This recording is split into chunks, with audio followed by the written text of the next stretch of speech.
Sir నమస్తే అండి. నమస్తే అండి. జనసేన ఆవిర్భావ దినోత్సవం సూపర్ సక్సెస్గా జరిగింది. కానీ అందరికీ ఉన్న ఆలోచనలు ఏంటంటే, అరెర్రే వర్మ ఏడి, అరెర్రే వర్మ రాలేదేంటి, ఆయన చుట్టూ తిరుగుతుంది తప్పితే మరి అసలు ఆ వర్మ గురించి ఏం చెప్పాలనుకుంటున్నారు మీరు? వర్మ గురించి పవన్ కళ్యాణ్ గారికి ఏం సంబంధం అండి? ఇది జనసేన ఆవిర్భావ సభ. ఉమ్, ఆయన తెలుగుదేశం, ఉమ్, ఒకవేళ పిలిచారో పిల్లలేదో మనకు తెలియదు, కానీ ఆయన తెలుగుదేశం నాయకుడు, ఒకప్పుడు ఎమ్మెల్యే.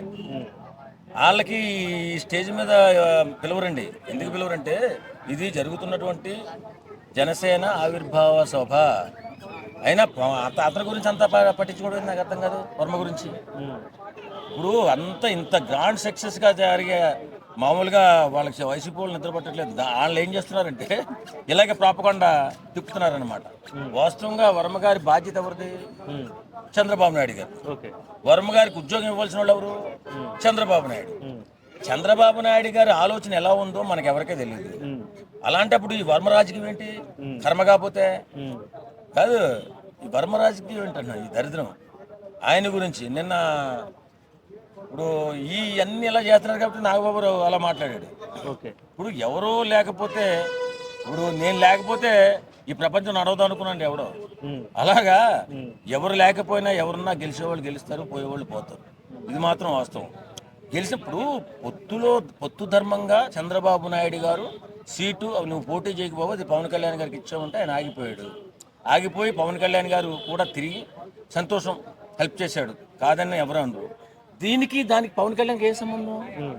ఆ లెక్కనైతే 134 నియోజకవర్గాల్లో తెలుగుదేశం పార్టీ గెలిచింది.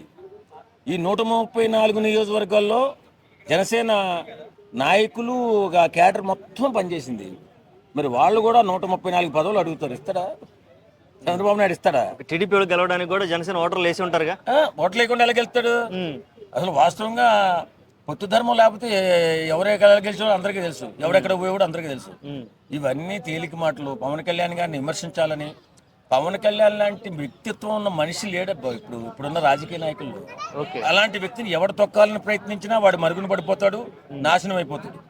అంతే తప్ప ఈ వర్మ రాజకీయం తీసుకొచ్చి ఇందులో పెట్టడానికి గల కారణం ఎవరిదన్నా మనం ఉండొచ్చు.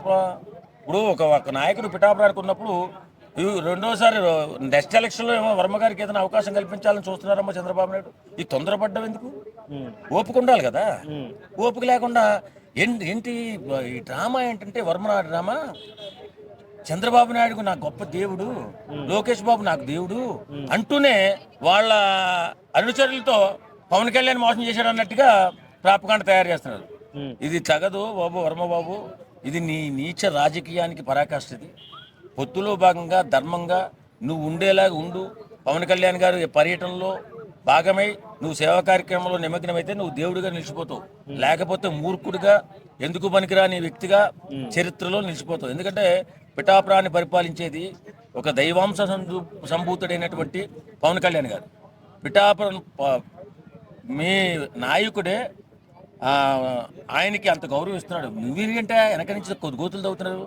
ఇది ఒక రాజకీయమా ఏంటి? కొంపదీసి నాశనం అయిపోతారు చెప్తున్నాను నేను. పవన్ కళ్యాణ్ గారితో పెట్టుకుని ఎవడైనా పరమ నాశనమే.